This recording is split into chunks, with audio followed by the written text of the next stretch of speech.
From days of long ago, from uncharted regions of the universe, comes a legend. Now make sure you say my name right. It's Littal. See, I talk about the things other people are scared to talk about, what they're afraid to say. When I walk into the building, you know what they whisper to each other? Be careful. Now you tell me, you want those pretty lies, or you ready for the ugly truth? Let's get it.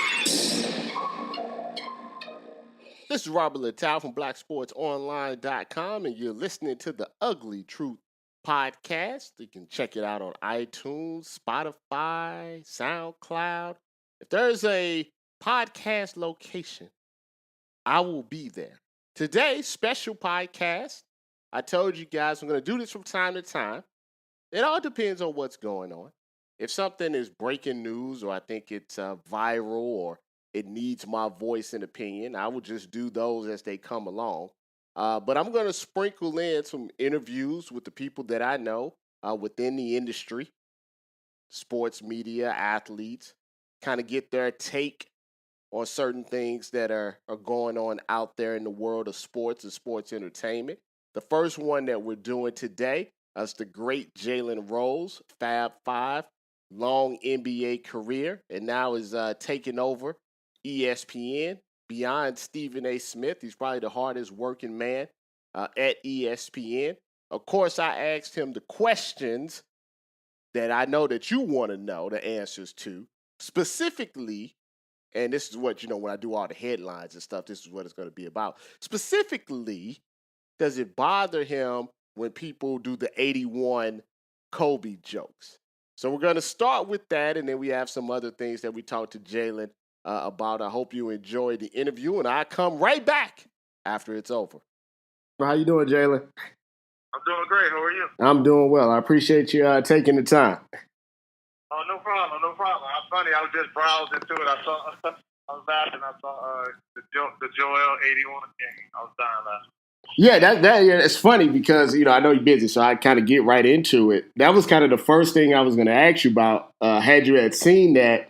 And I think half the people think that, you just be trolling back with it. And the other half think you generally be, upset about the whole 81 jokes.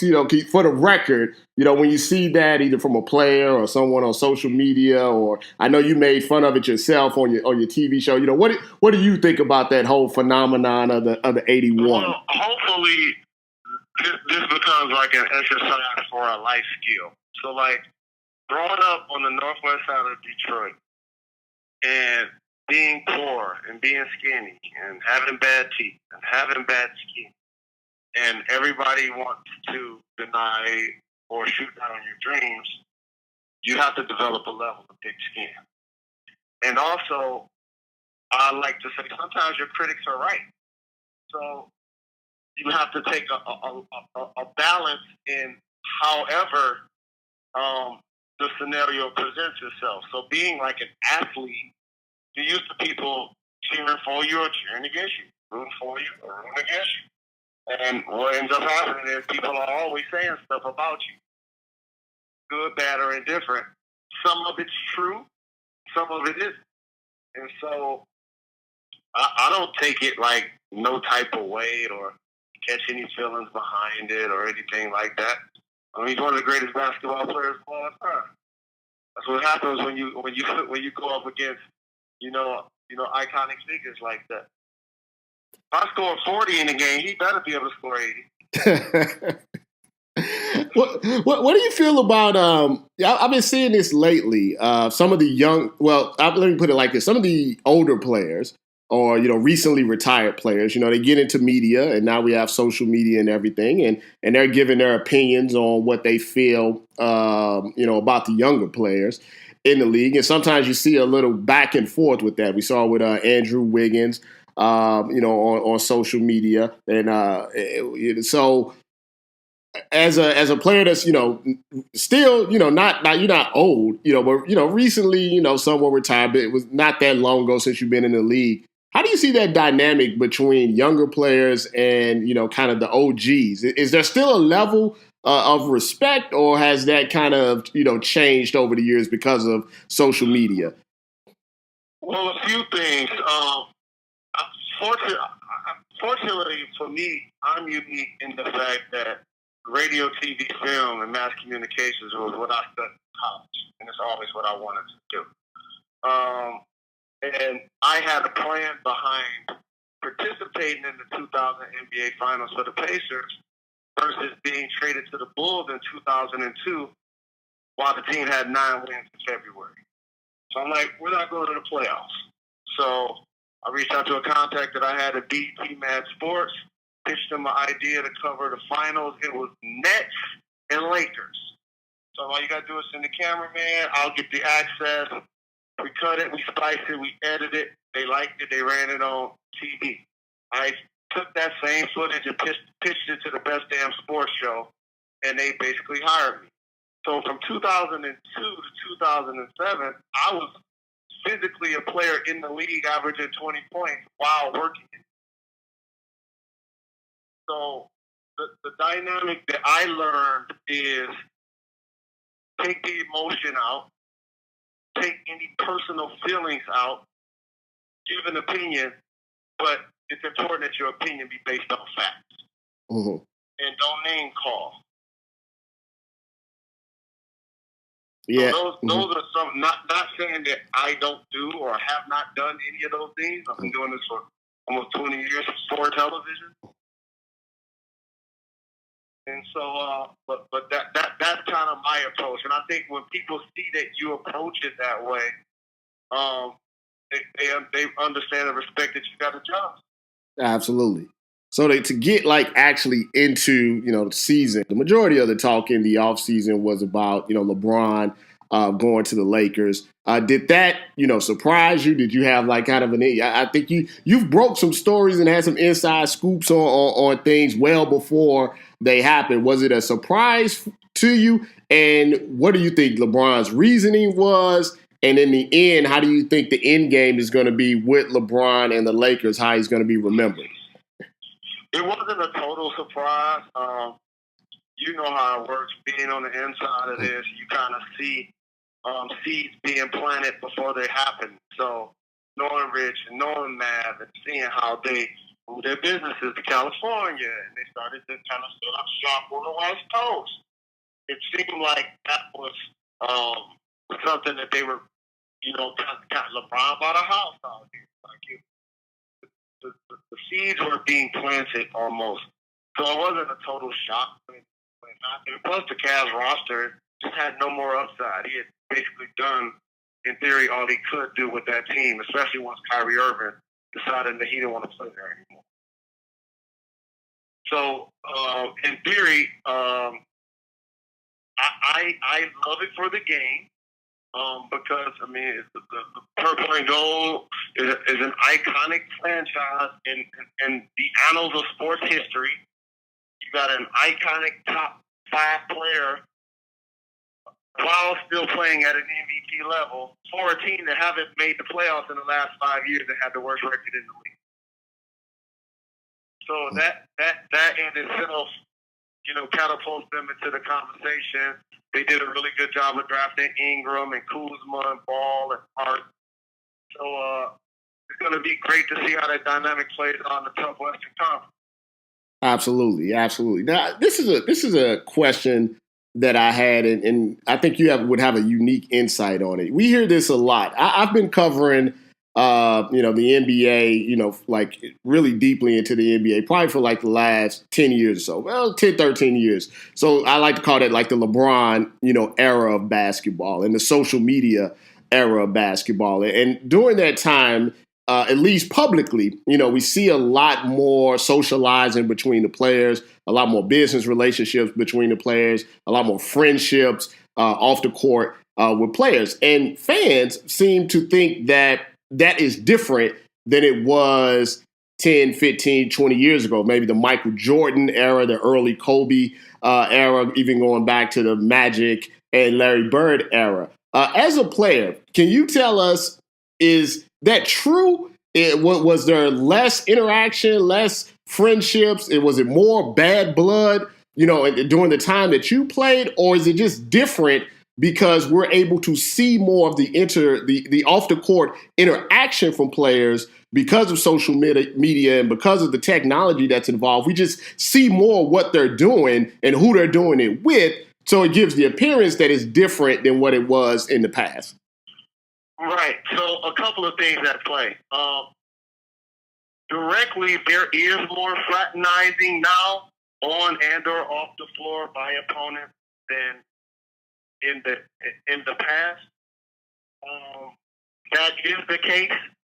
However, it's highlighted, as you mentioned, because now everybody has a phone, which equals a camera, and social media exists. So you get a chance to actually see it up close and personal. And sometimes as fans, you want your feelings about your favorite team and your disdain as a Yankee fan for the Red Sox. You don't want to see A-Rod and Big Papi actually be cool. It's like, oh no, it's like meeting your hero and then your hero is a jerk. But what I will say is, like, when you hear Bill Russell talk, he talked about being friends with Will. But people also say that they told Wilt that he's actually really just buttering up. In his best interest, not the other way around. And being, a Detroit kid, and of course, Magic Johnson, he's one of the all-time great players and ambassadors, period, of any industry, who just so happens to be from Michigan.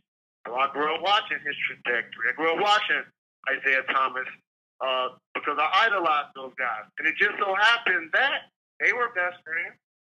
So I saw that play out. I remember the kiss on the cheek during the playoff game and all of that stuff. So that shaped how I grew up playing the game and watching the game.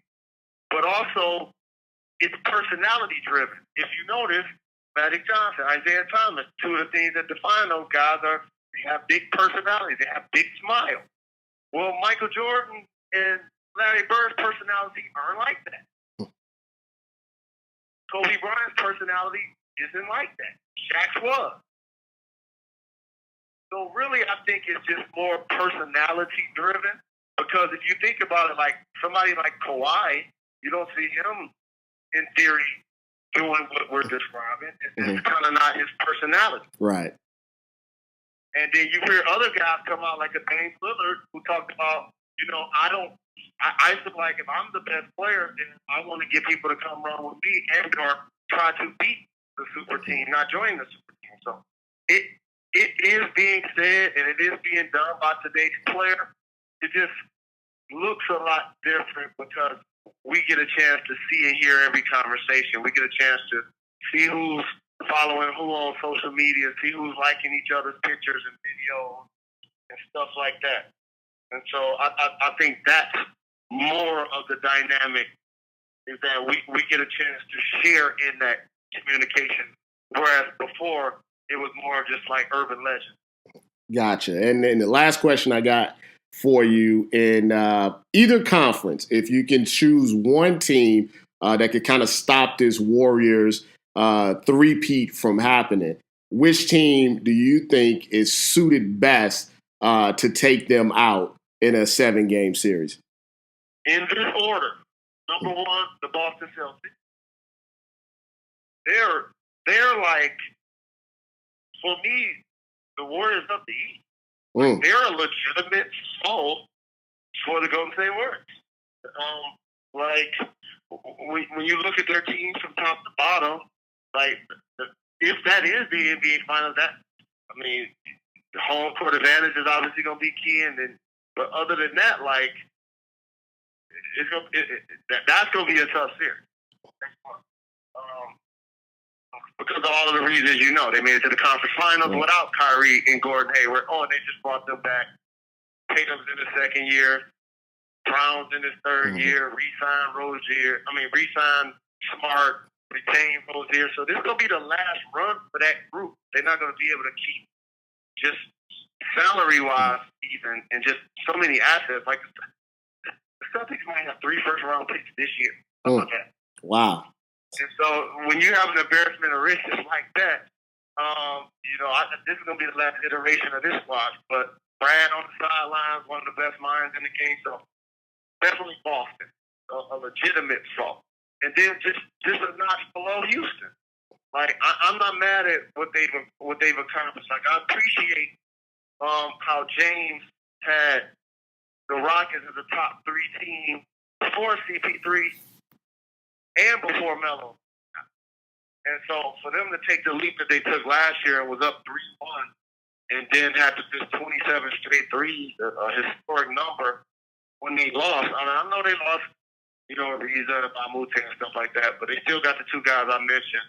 He signed Capella, Eric Gordon coming in shooting lights out off the bench. So those are not only the answer to your question, but those are the only 2 teams.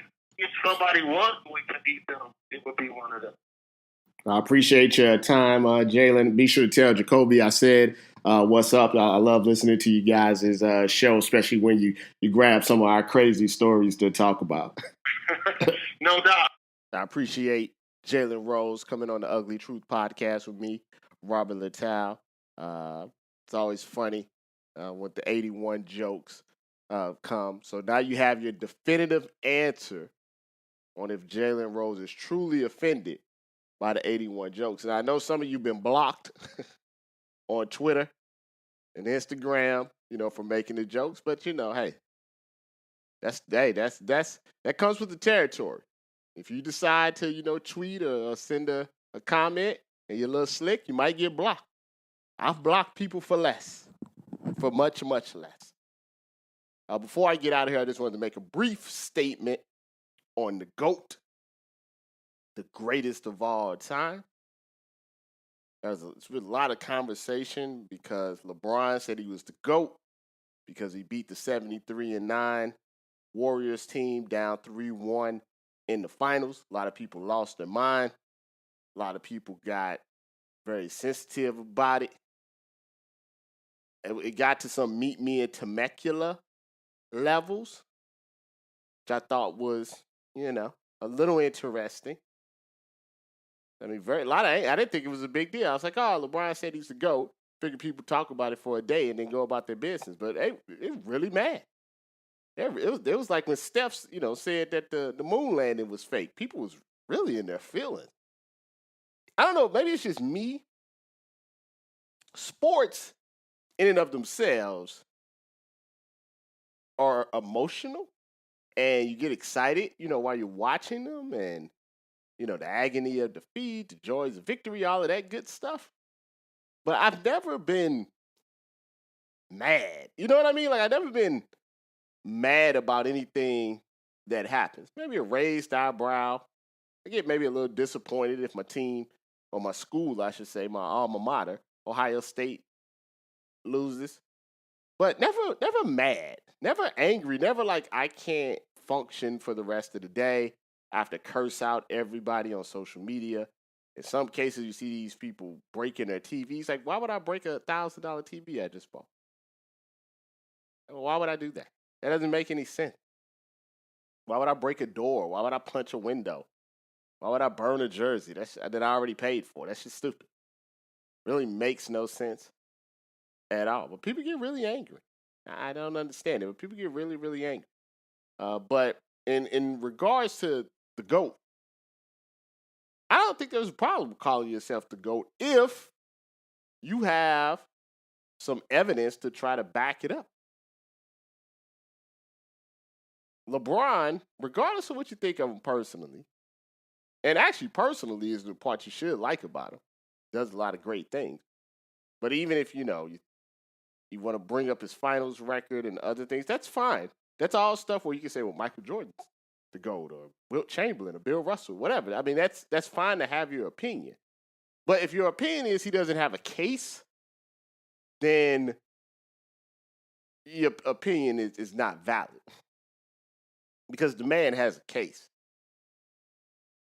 I mean, it's possible he may end up being the all-time leading scorer in the NBA. He's going to be maybe top 10 in assists, top 10 in rebounds. Like, that's unheard of. the longevity, the amount of finals. I always say the thing that probably hurts LeBron more than anything else is that he took teams in the Eastern Conference that probably wasn't really finals worthy to the finals. I always ask this question, and it's just kind of an open-ended question. I don't even have the right answer for it. What looks better, 3-0 in the finals or 3-6 in the finals? You see what I'm saying? Because the goal is to get to the finals, but the goal is also to win. But if LeBron had lost 6 Eastern Conference finals and just won the 3 finals that he went to, he'd be 3-0, unbeaten in the finals. By getting to the finals 9 times, or is it 8 or 9, he has that losing record and just kind of hovers over him. Because every time Jordan went, he won. But here's the thing, Jordan didn't get to the finals when he didn't have final-worthy teams. You understand what I'm saying? The teams where Jordan didn't get to the finals, they weren't final-worthy teams. And so they would lose, be it in the Eastern Conference Finals, the first round, the second round. They wasn't ready. It's highly unlikely that Michael Jordan could have took that first Cavs team to the finals. I mean, maybe he takes this last Cavs team that they just had to the finals. Maybe. Not a guarantee, though. So, to me, it's okay. It's okay to say to you to go if you got the evidence to back it up. If you go to court, you might lose the case, but you won't get laughed out of court. More importantly, don't be so sensitive about everything. I think when certain athletes, once you get to a certain level, everything is like heightened sensitivity. LeBron, Kobe, hell, even Kobe in retirement. I think Kevin Durant, Steph Curry, James Harden, right now, at this heightened level of sensitivity. In the NFL, Tom Brady, I would say, is there. A little harder in the NFL to reach such a high level that the sensitivity is all ramped up. With the NFL, is more like teams. Cowboys, Patriots, Eagles, the Saints, that make you feel some type of way. It's more than players. But such a heightened sensitivity of it all. Be so sensitive. Okay, it's no need to be so sensitive. Gotta be careful. Can't do too many jokes. You can't do the Oscars and other stuff. Do the other type of jokes. But that's another truth for another day. I am going to try to do at least one more podcast this week. I'll try to do one more interview unless something unusual happens. And then, I'll break in and do the ugly truth about whatever it is that's going on. But, follow the podcast on iTunes, SoundCloud, Spotify, Pandora, and other places. Follow me on Twitter at BSO. Facebook, Black Sports Online. The Instagram is BSO TV. You always get a little bit of the behind the scenes there. YouTube is BSO TV. And this will all be out. Like I said, it's going to be a video version of my conversation with Jalen Rose. And that'll be up on YouTube and Facebook and all of the other places that I do video. I appreciate you guys listening, as always. And I will always keep it real with you. No pretty lies here. Just the ugly truth. I'm out.